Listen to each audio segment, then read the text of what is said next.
Hello friends, welcome to GK stream. आज की इस वीडियो में बात करेंगे हिमाचल प्रदेश की अनुसूचित जातियों के बारे में। यह अनुसूचित जातियों के बारे में पहला वीडियो होगा जिसमें हम लगभग 10 जातियों के बारे में जानेंगे। नेक्स्ट जितनी भी जातियां बचती है उनके बारे में हम दूसरी वीडियो में जानेंगे। आज की वीडियो को शुरू करने से पहले आप सभी से गुजारिश है, अगर चैनल को सब्सक्राइब नहीं किया है तो चैनल को सब्सक्राइब कर लें, और अगर वीडियो अच्छी लगे तो वीडियो को लाइक जरूर करना। तो चलिए शुरू करते हैं। हिमाचल प्रदेश की अनुसूचित जातियों में सबसे पहले बात करते हैं कोली जाति की। कोली शब्द का अर्थ है दूर दराज के कोलारी क्षेत्र के निवासी। उनकी उत्पत्ति के बारे में कई वर्णन मिलते हैं। एक वर्णन के अनुसार ये लोग त्यागे हुए कनैतों से उत्पन्न हुए हैं जो चमार की अनुपस्थिति में मृत जानवरों की खालें निकालते थे। कोली समुदाय को प्रदेश में अलग अलग नामों से बुलाया जाता है। चंबा में हाली, कोली, डागी और चनाल, कुल्लू, शिमला और सिरमौर में कोली, मंडी, कांगड़ा और सिरमौर में चनाल और लाहौल में सिपी कहा जाता है। लाहौल में ये लोग संस्कृत के समान बोली बोलते हैं। अन्य भागों में ये इंडो आर्य परिवार की बोली और मुंदरी तथा तिब्बती बर्मा भाषाओं की मिश्रित बोली बोलते हैं। इनके पहनावे की बात करें तो महिलाएं थिप्पू स्कार्फ पहनती है, जबकि पुरुष जोरा एक भड़कीली कमीज पहनते हैं। चावल और जौ से बने लुगड़ी और सूर स्थानीय पेय होते हैं। विवाह संस्कार में गठबंधन का संस्कार है, जिसमें गुर पुरोहित पवित्र दीपक लेके जोड़े के चारों तरफ जल, अन्न, देवता धारच, धातु की पट्टी, गुगुल और अंत में सुर शराब के नाम के 5 चक्कर लगाता है। इनके रीति रिवाज की बात करें तो झट्टी बच्चे का मुंडन संस्कार, आर्थान एक ऊपर उठा हुआ मंच अप्राकृतिक मृत्यु से मरने वालों के लिए बनाया जाता है। चबूतरा एक मंच दिवंगत आत्मा की याद में बनाया जाता है अथवा एक पेड़ लगाया जाता है। पुली पोषक और ग्राहक के बीच पारंपरिक संबंध को बोलते हैं। कृष्णा उनका स्थानीय देवता माना गया है और नारायण क्षेत्रीय देवता। चलिए अब बात करते हैं चमार जाति की। चमड़े का काम करने वाला समुदाय, जिसे मोची, रविदासी तथा रामदासी भी कहा जाता है। इनकी उत्पत्ति महान पूर्वज चाणों से हुई है, जो मृत गायों की खाल निकलता था और उसे उसके भाई बाणों ने उसे अपने समुदाय से निकाल दिया था। चाणो एक महान तांत्रिक और पहलवान था, जिसको भगवान कृष्ण ने कंस के दरबार में हराया और मार दिया था। चाणो चमारों का गृह देवता होता है। रविदासी चमड़े का काम करते रहे हैं, जबकि रामदासी इसे छोड़ चुके हैं। कांगड़ा में रामदासी, जो इस काम को छोड़ चुके हैं, खुद को आर्य बुलाते हैं। हिमाचल में चमार हिंदू भी है और सिख भी। उनमें से कुछ निरंकारी पंथ तथा कुछ राधा स्वामी के अनुयायी है। ये मुख्यतः कांगड़ा, हमीरपुर, मंडी, बिलासपुर, सोलन और शिमला में रहते हैं। झाजरी टिट्टी के हुक्के की तरह नली तंबाकू के सेवन के लिए इस्तेमाल की जाती है। चमारों के कुछ पंथ हैं भैंस, लबूबे, जनेआगल, बिलापुज, भट्टी, झंझुहे, दरोच, कहल, कटोच आदि। जंजरारा जूनियर लेविरैट एक सामान्य विवाह की प्रथा है। जीवन के संस्कार चमारों के अपने पुरोहित पाधा अथवा मसंद द्वारा किए जाते हैं। इनके व्यवसाय की बात करें तो चमड़े का काम, जूते बनाना, सुनानी यानी ऊपरी जाति के हिंदुओं में मृत्यु का समाचार दूसरे स्थान तक पहुंचाना। जजमानों की फसल में उनका एक अनिवार्य भाग होता है जिसे खलौती कहते हैं, तथा त्योहारों के समय दिया जाने वाला हिस्सा तुहार कहलाता है। उनकी अपनी सामुदायिक परिषद होती है जो गांव के सयाणों, बूढ़े लोग से बनी होती है। इनके धर्म की बात करें तो उनका पोषक देवता गड़ा होता है, जिसकी पूजा का स्थान थान अथवा थड़ा कहलाता है। सिद्ध चानों की पूजा को धाजा कहा जाता है। चूरमा चीनी में मिले रोटी के टुकड़े और भेड़ तथा बकरी की बलि देकर देवता को खुश किया जाता है तथा गलती होने पर उसके दुष्प्रभाव को कम किया जाता है। चमारों के अन्य प्रमुख देवता बाबा बालकनाथ, लखदाता, नाहर सिंह, गुग्गा तथा देवियां हरिदेवी, नाभा देवी, संतोषी माता, ज्वालामुखी तथा वैष्णो देवी हैं। वे गुरु रामदास का जन्मदिन मनाते जाता है। इस समुदाय के लोग स्वांग हास्य नाटक करते हैं। चलिए अब बात करते हैं चनाल जाति के बारे में। ये मुख्यतः किन्नौर, शिमला, कुल्लू, कांगड़ा और चंबा में रहते हैं। चनाल शब्द चंदेल से लिया हुआ प्रतीत होता है, जिसका अर्थ है शूद्र और ब्राह्मण से जन्मा हुआ। इनके रीति रिवाज चंबा के हाली, कुल्लू और शिमला के दागी और कोली समुदायों से मिलते हैं। ये लोग कोली, दागी, सन्हाई और दूम की तरह ही आर्थिक और सामाजिक तौर पर कमजोर वर्ग हैं। पुरुष लुगड़ी, सुर और चकटी चावल और जौ से बना पेय पीते हैं। जाटलू बच्चे का मुंडन संस्कार है। विवाह संस्कार में बट्टा सट्टा, जिसमें दो परिवार भाई बहनों का आदान प्रदान करते हैं, शामिल है। गरघोज विधवा अथवा विदुर का पुनर्विवाह को कहते हैं। इनके व्यवसाय की बात करें तो अधिकांश चनाल ऊंची जाति के ब्राह्मणों और राजपूतों के खेतों में मजदूरी करते हैं। तो ये था चनाल जाति के बारे में। अब बात करते हैं बुजरू के बारे में। बुजरू को मोटे तौर पर दकौत ब्राह्मण समुदाय का माना जाता है, जो भिक्षा मांगकर जीवन यापन करते हैं।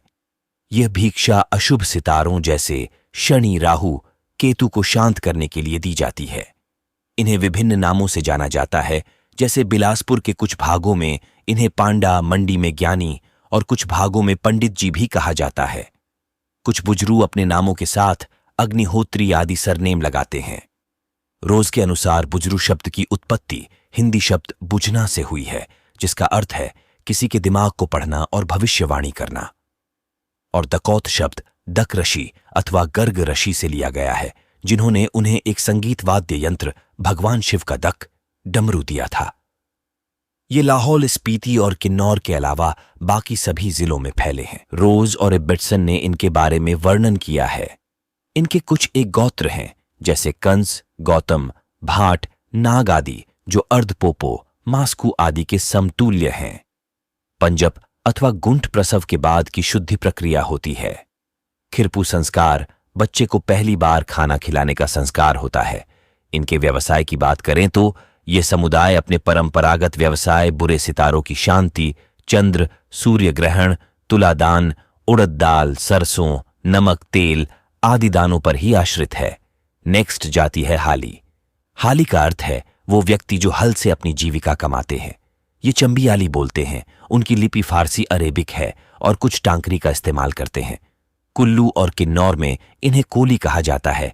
लाहौल स्पीति के ऊपरी भागों में डागी, कांगड़ा और मंडी में चनाल कहा जाता है।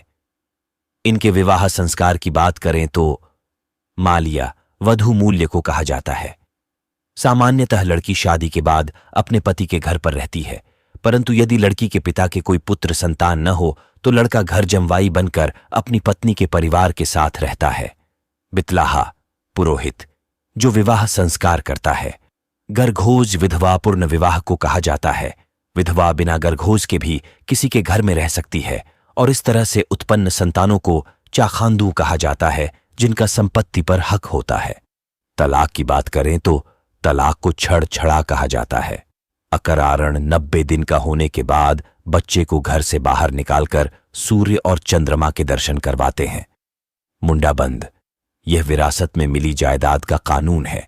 हलद यानी नाजायज पुत्र को जायदाद में हक नहीं मिलता। ये मूलतः शैव होते हैं। उनके क्षेत्रीय देवी देवता चामुंडा देवी, जालपा, शक्ति, शीतला तथा उनका पवित्र केंद्र मणिमहेश है। इनके मुख्य त्योहार जात्रा, मिंजर, बसोआ आदि है। इनकी सामुदायिक परिषद को बिरादरी पंचायत कहते हैं, जिसका मुखिया मुख्ता कहलाता है। परंपरागत तौर पर ये मृत जानवरों की खाल निकालते हैं। विवाह तथा अन्य समारोहों में संगीत बजाते हैं। हाली गर्म पट्टू और गाडरू बुनने में भी माहिर है। आइए अब बात करते हैं हेसी जाति की। हेसी परंपरागत स्वेच्छाधारी गवैये होते हैं, जो शहनाई और ढोलक बजाते और गाते हैं। जब वे खास मौकों पर शहनाई बजाते हैं तो उन्हें शहनाइया कहा जाता है, और जब किसी की मृत्यु पर शहनाई बजाते हैं तो हेसी कहा जाता है। चैत्र का महीना हेसियों का महीना अथवा ढोलरू का महीना कहलाता है। इस महीने में ये लोग एक स्थान से दूसरे स्थान पर घूमकर शहनाई बजाते हैं और लोकगीत गाते हैं तथा यह इनकी आजीविका का साधन है। ये स्पीति के बेड़ा, देता, कुल्लू के टूपरी और चंबा के बैनिस लोगों के समान है। हेसी मुख्यतः बिलासपुर, हमीरपुर, मंडी, कांगड़ा और शिमला में पाए जाते हैं। लक्ष्मण सिद्ध कुछ कुलों में कुल देवता के रूप में पूजा जाता है। वे फुलमू रांझा, मोहन, राम सीता विवाह, कुंजू, चेंचलो, गंबरी आदि गीत गाते हैं। घूंड, यह पर्दा प्रथा है। नेक्स्ट जाति है भराई। ये छोटा सा मुस्लिम समुदाय है जो परंपरागत तौर पर ढोल बजाते हैं। रोज ने बताया है कि उनका नाम हरा भरा, सदाबहार शब्द से बना है, परंतु ऐसा प्रतीत होता है जैसे यह नाम हिंदी शब्द बधाई से लिया गया है, क्योंकि वे शुभ समाचारों को गाकर और ढोल पीटकर दूसरे स्थानों तक पहुंचाते हैं। भराई मुख्यतः बिलासपुर, कांगड़ा, हमीरपुर और मंडी के निवासी हैं। भराइयों को इनके खास चिन्ह ढोल, छड़ी, खल्लेर, वॉलेट और जगाधरी तसेल से इन्हें पहचाना जा सकता है। इन्हें राजपूत भराई और जाट भराई दो वर्गों में बांटा जाता है। उनका दर्जा मिरासी और फकीरों से ऊपर है, परंतु राइन और सनहाक यानी मुस्लिम चंदलों से नीचे हैं। मेहर यानी वधु मूल्य, जो कि लड़के वालों को लड़की के परिवार को देना होता है। महिलाएं किसी भी फैसले का हिस्सा नहीं होती।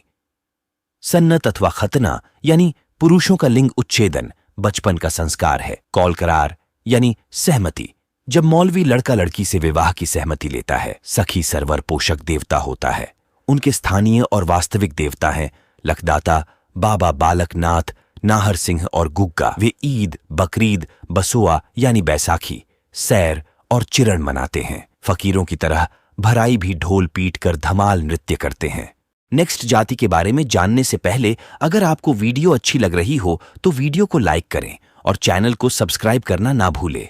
चलिए अब अगली जाति के बारे में जानते हैं, जो है सीप्पी जाति। सीप्पी पहाड़ों का स्थानीय समुदाय है। ये मुख्यतः चंबा और लाहौल स्पीति में रहते हैं। रोज ने इनका वर्णन गद्दी जनजाति के बुनाई करने वाले लोगों के रूप में किया है, जो चंबा रियासत के भरमौर क्षेत्र में रहते हैं। वे अति शीत ऊंचाई वाले क्षेत्रों में रहते हैं। इनकी बोली संस्कृत से मिलती जुलती है। ये गदैली और पहाड़ी बोलते हैं। सिप्पी के विवाह के प्रकार बट्टा सट्टा यानी अदला बदली, ब्याह अथवा धर्मपूर्ण यानी सामान्य प्रकार का विवाह, घर जावंतरी और जींद फुनक यानी भागकर शादी। छड़ाई तलाक को बोला जाता है। खेवत यानी तलाक के बाद विवाह क्वादानी यानी विधवा का उसके दिवंगत पति के अविवाहित भाई से विवाह। बालू झंझारारा यानी विधवा का पति के विवाहित भाई से विवाह। कैलूंग अथवा कैलू बियर गर्भपात करवाने वाला दानव होता है। खैतरपाल अच्छी उपज से संबंधित है। पानी के स्रोतों को नाग देवता का स्थान माना जाता है। बानबीर बीमारियां दूर भगाता है। उनकी क्षेत्रीय देवी चामुंडा देवी है। व्यवसाय परंपरागत व्यवसाय, मृत जानवरों की खाल निकालना तथा भेड़ की ऊन से लंबी रस्सी बनाना, गडरू, पट्टू और डोरा की बुनाई। भाईचारा पंचायत उनकी परंपरागत परिषद है। इनके मेले हैं सुई, भरमौर जात्रा, मणिमहेश मेला, मिंजर मेला, ढोलरू आदि। सिप्पी जाति के बाद अब बात करते हैं रिहारा जाति की। रिहारा और रेहड़ दो विभिन्न समुदाय हैं। इब्बेटसन के अनुसार शिमला में रेहड़ किरी किल्टा टोकरियां बनाकर और गाय के गोबर को साफ करके जीविका कमाते हैं, जबकि रिहारा मुख्यतः सिल्वर अथवा चांदी का तथा टिन का काम करते हैं। रिहारा चंबा जिले के भरमौर क्षेत्र के निवासी हैं। वे गदैली और हिंदी बोलते हैं। मदरा त्योहारों पर बनने वाला नमकीन व्यंजन है। छड़छड़ा तलाक को कहा जाता है। चुंडाबद और मुंडाबंद विरासत का कानून है। इनके मुख्य मेले हैं सुई मेला, भरमौरी जात्रा, मिजर मेला आदि। मुख्य आर्थिक स्रोत कृषि तथा इसके साथ साथ सोने चांदी और टिन का काम भी करते हैं। अब बात करते हैं तुरी जाति की। इन्हें ढाकी अथवा बाजगी भी कहा जाता है। ये कृषक होते हैं, परंतु इनका मुख्य व्यवसाय संगीत और नृत्य है।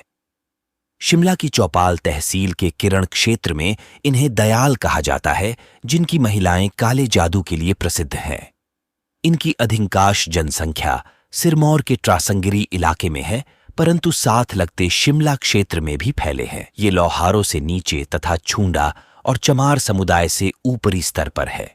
अपने जजमानों को सेवा देने के बदले इन्हें खालथा यानी पाड़छा मिलता है।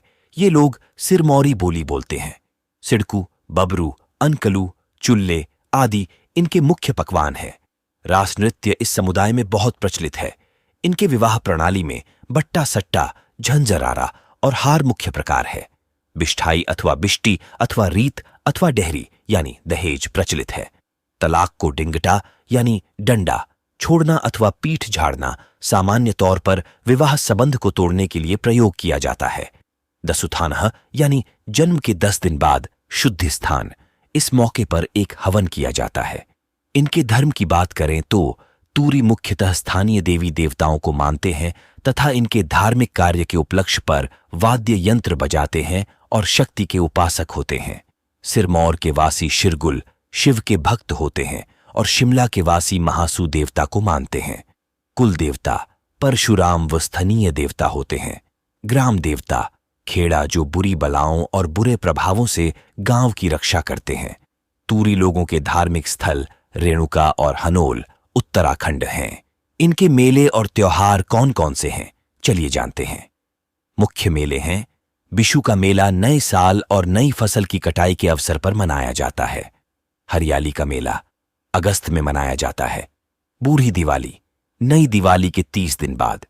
होलाच या चिरलोई मानसून के दौरान रोशनी का त्योहार। इनके व्यवसाय की बात करें तो इनका परंपरागत व्यवसाय शादियों में एक लंबा बिगुल अर्थात चोलेरा बाजा बजाना था, परंतु बाद में उन्होंने ढोल बजाना शुरू कर दिया। इनकी महिलाएं दाई का काम करती थीं। दोस्तों, तो यह थी आज की वीडियो। अगली वीडियो में हम बाकी बची हुई जातियों के बारे में जानेंगे। जल्दी मिलेंगे नई वीडियो के साथ। तब तक के लिए नमस्कार।